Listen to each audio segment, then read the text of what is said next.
who has been working in city architecture for about 3 years now. Yeah. So pretty much since you left us, you know, we're just city architecture. A week after. Okay, yeah, that's quick. So at City Architecture, and she'll talk more, of course, about the work, but City Architecture offers kind of a range of design work.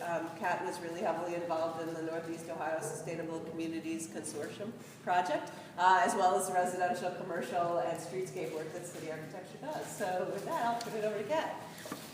Okay, guys. I'm going to sit because I'm casual. I don't like to get up and point at people. So I graduated 3 years ago from the CUDC. I had what I would call probably a non-traditional path, which I'll get into. And it took me a shorter period of time to get licensed and to get through it, but it took me a while to figure out that's what I wanted to do. So I'm calling this, you know, a young architect's path because, you know, you guys are all younger than me, but I think I'm still young. So, but I'll start off by saying that this is sitting on my desk, this picture here, which is just a quote that kind of, it keeps me going because I think sometimes we get a little caught up in what the long-term goal is, especially when we're talking about careers and that kind of thing, but the big goal isn't always the picture. Sometimes it's just the smaller things that you have to keep aiming for every day, and they do add up to a big thing at the end. So this is a wall in my house. This kind of sums me up, okay? Those are all of my diplomas because I didn't really know what I was doing when I went to school. So there's the usual suspects there. There's my BS in architecture and my MArch and my MUD, as Terry said. But if you notice down in the right-hand corner, that's my engineering degree. So I went to school for 4 years right out of high school and got an engineering degree and then realized this is not it. This is not what I wanted to do. So I took a shot. I happened to graduate a year before the recession hit, so I guess it was kind of a fortuitous thing that I decided to stay in school and not try to get a job then. But I went to Kent as what they called a post-undergrad and got a second bachelor's degree and kind of caught up with all of you guys around the table right now. I caught up with your track and did 4th year and all that fun stuff and still decided that, yes, I do want to be an architect. After I finished up those first couple of years at Kent, I got the opportunity to go to Italy and do my urban design degree, which finally the light bulb kind of went off. This is, as Terry said, I do quite a bit of planning work, and finally that started to make sense to me. So moving on, this is what I did at the CUDC. This is, you know, my 2 capstones. The top left is my MArch capstone, which you guys, I think, are probably coming up on that next summer. So I didn't really feel like I was hitting the target in terms of what other people were. I could do nice renderings, and I could come up with spaces, but I tended to focus more on the exterior of the building and how I figured out the spaces around it and kind of avoided the interior of the building. And I didn't really know it at the time, but that's really what I was doing.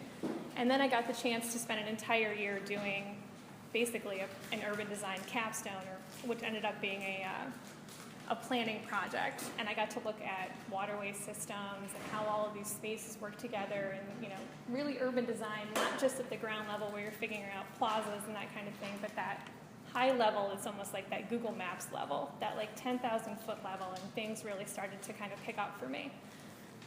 When I was here at the CUDC, I got to do a range of different projects. Sam, who's over there, he was along with her on the ride for me as well. We were the first class in this space, which meant we got to move into this space too, which was so much fun. I think we had a lot of like heating and cooling issues and things like that. We did projects, like literally that presentation on the right was the first presentation in this space. So we were figuring it out as we went. The top left is this crazy charrette that we did in 5 weeks where we planned a rail system that went from Cleveland to Cincinnati, and we traveled all over the place. And that's our class standing in front of the giant O at ODOT, which it was a good time. It was fun to go all over the country and kind of do this stuff at a fast pace and really get to go out and meet the community and not just stay in studio and you know, kind of talk to each other, but really go out and see what's out there in the world. And then when I was here, I was offered a chance to do an internship with MPI, which is neighborhood planning. They were doing you know, different plans all over the city. I got the Tremont neighborhood, but I got the southern end of the Tremont neighborhood. It's not what everyone thinks of when they think of Tremont and, you know, the bars and the nightlife and everything. It's the end that it kind of dissolves and it turns into Steel Yard. And I got to kind of, you know, try out my wings on planning on my own there. So this is where I work. I work at City Architecture. I've been there for 3.5 years. I like to say I've been there for 3 years because the first 6 months I had no idea what I was doing. That's where I sit. It's just down the street. I took the health line in today. We're at 36th and Euclid. I literally sit in that corner up at the top. And why I picked this picture is because, you know, I have a corner office. I have the view of downtown, but it doesn't mean anything at my firm. You know, there's not that kind of hierarchy. I'm fortunate to find a place that everyone kind of works at the same level regardless of pay grade or status or how many years are. It's a very collective experience. Maybe not a studio experience, but it is, the hierarchy isn't felt all the time. I sit in the same office as one of the owners of the firm, and I'm constantly running into him and causing problems and stirring up his work, and it's great. And it's the kind of environment that I feel like I thrive in. That's our office down there on the bottom right. We did a project for MidTown, which is, you know, neighborhood. I think you guys did some work down there as well. They're CDC, they're a community development organization. They have limited resources. They wanted to make a project work, so we designed it pro bono, but that ended up not being enough. So one morning we all got out and got some mulch and dug up the ground and planted some flowers to help start the ball rolling and get the project going, which for me, that is not something that is irreplaceable in a firm. Like you cannot get that in a lot of places, and that's what I need. I need to be able to feel what it's like to see things happen. And if it's my own two hands, then fine, but I have to have that kind of reward, and that's what I found out about myself. I'm gonna quickly go through some projects, and then I'll get into what I'm really here to talk to you guys about today. This is a project that I did down in Cincinnati the first couple of weeks in. At work. It's a project called Mercer Commons. It was in a bombed out neighborhood, I want to say, for lack of a better term. Buildings were gone. There was these great German style like architecture that was everywhere, and it was just falling apart. You know, no one could rent it. The buildings were boarded up. They hired us to do this master plan, which in our firm we do planning all the way through construction. So we take the project from literally nothing. We plan out the whole thing, and then we start to get it built piece by piece. That top right, if you can see, there's little bitty tiny yellow dots right there. That was my first major project at City Architecture, these townhomes right here. And it was terrifying, honestly. You go into a firm and you don't really know what you're doing, and they're like, here, design these $250,000 townhomes and don't mess it up. And you figure it out as you go, and it worked out, and I got the support that I needed. I learned how to do construction documents, which every architect has to eventually learn how to do. You know, design work starts at a very small scale sometimes, and, you know, everybody has their own levels. But this is that neighborhood today in the bottom left. That is that neighborhood that went from those buildings that were abandoned, and we rebuilt it piece by piece. And you see the results of what that's like now. And that is, you know, that's a reward, and that's a great thing. But it's really that process of building it from the ground up that I found is what I like best about architecture. Did that happen over 3 years?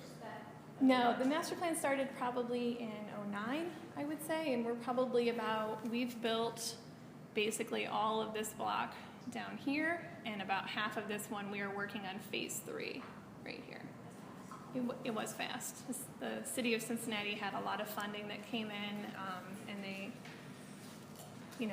just steamrolled right through it. Now there's an entirely new neighborhood that did not really exist before. This project right here, which is, you know, kind of in our own backyard, this is League Park. Now this is a very special project because it gets a lot of fame and it's got a great history, and you know, it makes you feel warm and fuzzy to know that this is the kind of thing that you get to do for a living. This is in the Huff neighborhood, which is just east of downtown. Huff is a tough neighborhood. They've had some crime issues. They've had a lot of vacancy issues. They've lost a lot of housing in the 80s and 90s.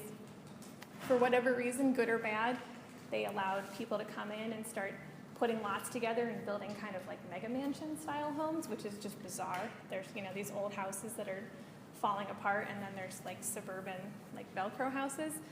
And it was really, no one really knew where Huff was going. And this thing, this beast that's just sitting right in the middle of the neighborhood, was this fenced off park space that was completely gone. It was League Park, for just the brief history of it, was one of the first baseball parks in the country, official ones. It was the home of the Negro League. They won a World Series here. Babe Ruth hit his 500th home run in this neighborhood. It was, oh, sorry. Postponed? Okay.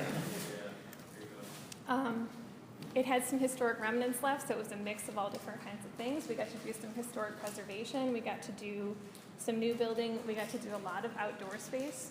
I got to experience what it's like to get down on the ground and care about construction joints and what curb details look like, which is not something I ever thought about in school. And I got to see, this is opening day, I got to see what it was like when people's eyes lit up and they came into this neighborhood again, and they got to experience what it was like, you know, over 100 years ago. And then there's little projects like this one. This is Oberlin College. I had 5 days to come up with a new entry to this building. It's, you know, it's just a dorm, and they don't like it, and they want to fix it. And it was just a quick little, like, how can you figure out the outdoor space and make it a little bit better? And I started going, aha, this is something that I can do, I like to do. I didn't know that I could do this. I guess I probably did a little bit, but I didn't realize it. But I'm fortunate that I work for a firm that lets me kind of play around with this kind of thing. And then I get to, you know, zoom out to that level again where I look at entire districts. This is Cedar Fairmount. This is one that's going to be under construction soon, and we're actually building a neighborhood that's working really well, but it could be better, and it needs that outdoor space, that space between the buildings to work just as well as those shops that are in between. So we're rebuilding it a little bit. We're getting some more landscaping in. We're making the intersection safer so that, you know, if you guys drive through there, it's crazy. Like, you don't have a chance to even realize what's in some of the buildings. But it's about, you know, making Cleveland Heights, in this case, something that's more about the people that live there, not just the cars that pass through. So, and then this is my baby right here. This is Department of Housing and Urban Development. So this is HUD. This is sometimes a dirty word for a lot of people because they are notoriously difficult to work with. My firm does do a lot of public housing. We do a lot in Cleveland. But this is my neighborhood. This is where I work every single day. I literally work underneath this guy's head. That's where my building is, to give you guys reference. We're over here somewhere in this building. So Central is a neighborhood that is, I mean, it should add up to a great neighborhood. It's got a community college. It's got a hospital system. It's got park space. It's got 10,000 residents. It's got great public transportation. It is minutes away from downtown. It should be a great neighborhood by city standards. It should work out, but it's not. It's not working. There's tons of public housing. There's 5,000 kids that are below the poverty level that are living there. 90% of the families are single female-headed households. It's just not working right now. So we got this gigantic grant that was very overwhelming. And I don't know if Matt's here, but there's somebody that used to work in our office that will give you guys a talk in a couple of months that he and I worked on this quite a bit when he worked with our firm.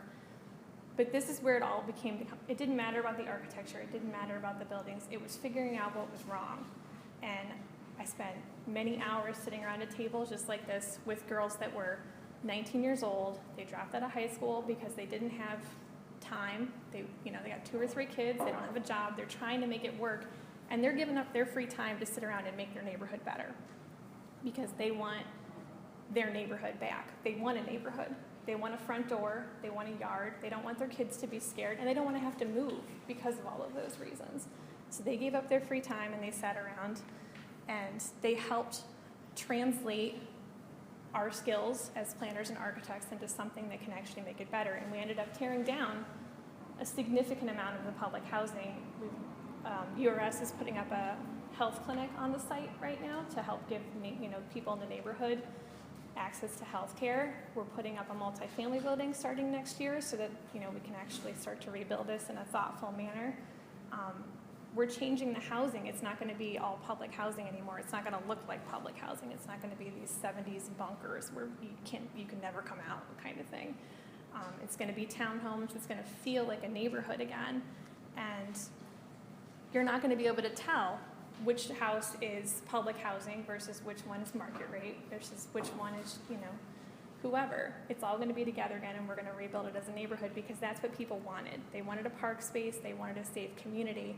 And that's not something you can just, no matter what the talent you have, being able to sit down and talk with people and make that work,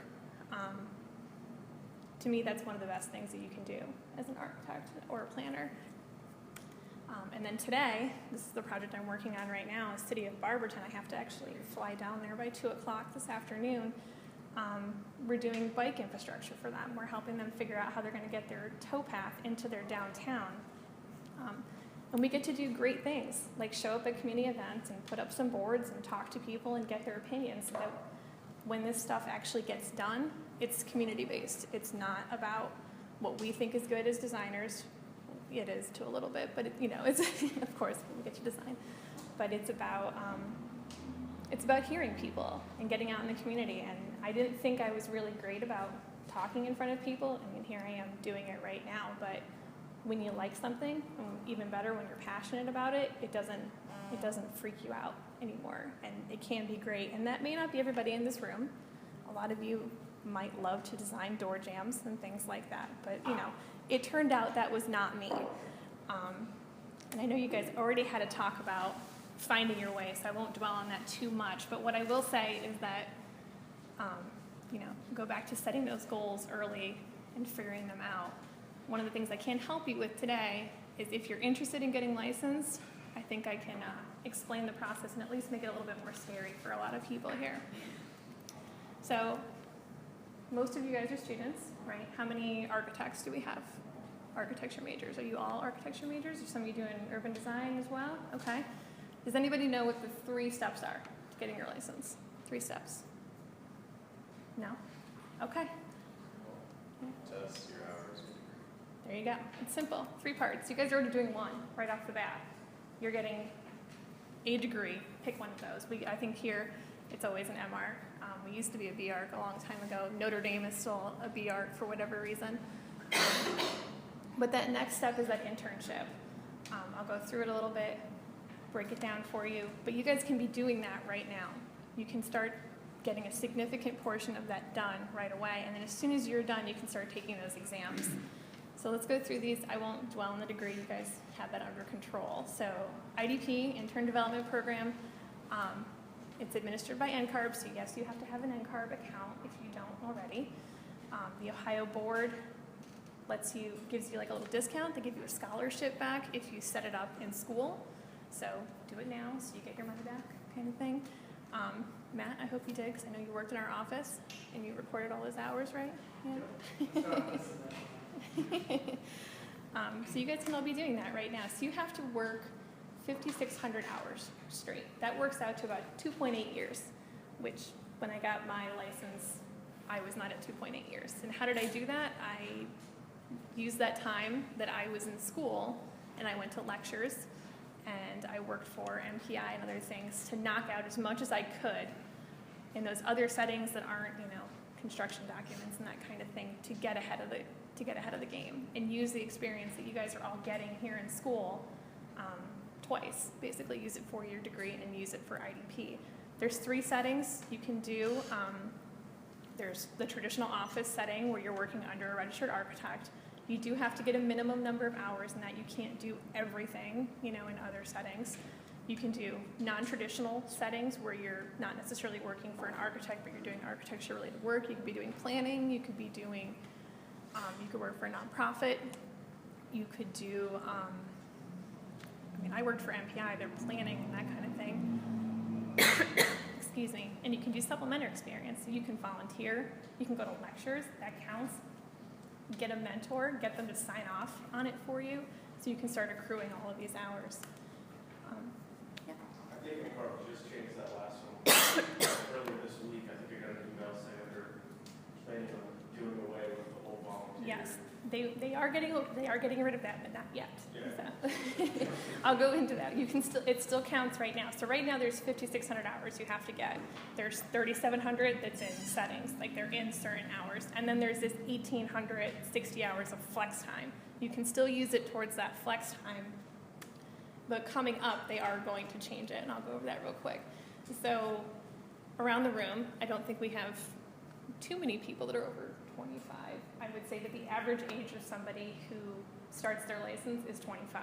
So they start doing IDP then, which means they're not doing it when they're in school. That's a shame to me. Like, you know, you guys could be knocking out quite a bit of this. And here's a fun one.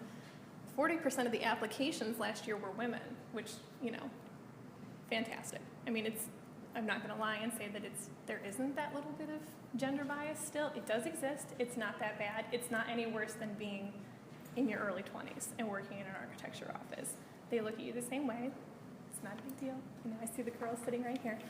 But they will treat you differently sometimes, but as long as you prove yourself and you keep going, they're gonna treat you the same as anybody else. It's all about your attitude. It's all about your ability and your willingness to prove yourself, which it's not hard to do. This is a strange one. And CARB likes to put out weird statistics, in my opinion. But you see the state of Ohio is in red, which means the average intern works in 3 different office settings before they finish their IDP. What that says to me is that people are either jumping around a lot, maybe there's just a lot of architects in Ohio, I don't know. But what I hope it is that means that people are doing a lot of their stuff before they're out of school, so they can't work in that full-time setting. So, you know, part of it is, you know, all that stuff they're doing in school, and then part of it is that traditional setting. So the overhaul that we were just talking about before, they're cutting it. They're taking 33% of it out. You guys are so lucky, you don't even know. So you're not gonna have to do all that extra time. They've put in, they're gonna switch up all the exams as well, because they like to do this. They just switched from 3.1 to 4.0, I think like 3 years ago. And, you know, they like to keep messing with things. That's just all there is to it. But, you know, pay attention to it, keep on top of it. So if you do start, you don't lose hours, you don't want to waste time, that kind of thing. So starting next year, they are going to do phase 1 of the rollout, which I think they will start cutting out that supplemental experience at that point. So get it all in now. Okay, your AREs, right now there's 7. They cost $210 a piece. So do the math and figure out whatever your raise needs to be after you finish all of your tests to get that money back. This is the order I took them in. I don't know why I took building systems last. I don't recommend it. Building systems is basically your MEP. It's all of, you know, it's, I don't know why I did it, but I did. So Ohio has early eligibility, so as soon as you have your degree, you can start taking tests. You have to go through the state board and ask for permission, but you do not have to wait for IDP, which is great, because a lot of states do require you to finish your IDP all the way through before you can start taking your test, which means you can't even start taking your test till 3 years out of school, which has happened to a lot of people in my office. You know, they weren't in Ohio when early eligibility began, or they're older, and, you know, they're 8-10 years out of school and they're still not licensed. And things happen, you know, life happens. You get married, you have kids, things, you know, it gets harder as you go. So the sooner the better. And this rule down at the bottom was the silly rule to begin with. They had this strange rule that if you failed a test, you had to wait 6 months to take it again, which doesn't make any sense because you forget everything that you knew in 6 months. As of next week, it's only 6 weeks, but you can still only take it 3 times. I'm not really sure if they think people are cheating on these tests and just taking them over and over again, but regardless, they're changing the rules yet again. So initial date of licensure, 34 years old, okay? That's a tough number, 34, there's a lot going on in people's lives. I was 28 when I got my license. There's a lot of people in my firm that have passed that 34 mark already. I do encourage you guys to keep pushing that number down, keep pushing it down so that, you know, that license, you know, you get it over with as quickly as possible, because the further you are out of school, the harder it does get, because no one wants to open up that methods book and study MEEP again. Nobody wants to do that. And you're really not going to want to do it when you're 36. You're really not. So Kent, how does Kent do? Historically, we've done pretty good on all the tests. You know, we're in the 60s and 70s for pass rate. We did go down a little bit for programming, planning, and practice over the last round of testing. I don't know why that is. Do you guys still have PEMPAS for your classes like that? For contracts and that kind of thing, do you have classes like that? Pay attention to those because that's the worst stuff to study. No one wants to read legal contracts and that kind of thing, and for whatever reason, Kent has been failing those the most. So, and then we're going to switch everything again with the exams. So in 2016, they're going to start rolling out a new set of exams. Now, I dug into this a little bit, and admittedly, it's confusing and it's not fun. And they're going to completely get rid of the testing system that they have now in 2018, which means if you start your test soon, you can kind of decide, do I want to stay with the current 7 system? Do I want to switch to the new system? Do I want to do a hybrid? Those top 3 are the ones that they recommend that you take right away, those 3 that are in yellow. If you finish in the current system, construction documents, programming, planning, and site planning, you knock out 4 tests out of the new system. So you could technically only take 5 tests if you play your cards right now, which would be awesome. You know, you guys could kind of buck the system a little bit there. Pay attention to it, stay on top of it. I would hate to see anybody lose a division or something like that or have to retake a test. It's not fun to begin with. It's not that hard. It really, I mean, you have to study, but it really is not that bad. No, it really isn't. And then one day, you'll get to take this beautiful picture, which is 7 pass letters all in a row, which there's nothing like it. I can tell you that right now. And then another day, this will come in the mail, and you'll feel even better because you'll realize you don't really have any more goals left, and then you have to come up with something else to do. So that's all right. You know, you can set other goals. For whatever reason, I decided to get married next, so that's the next goal on the list. So, but you guys will be okay.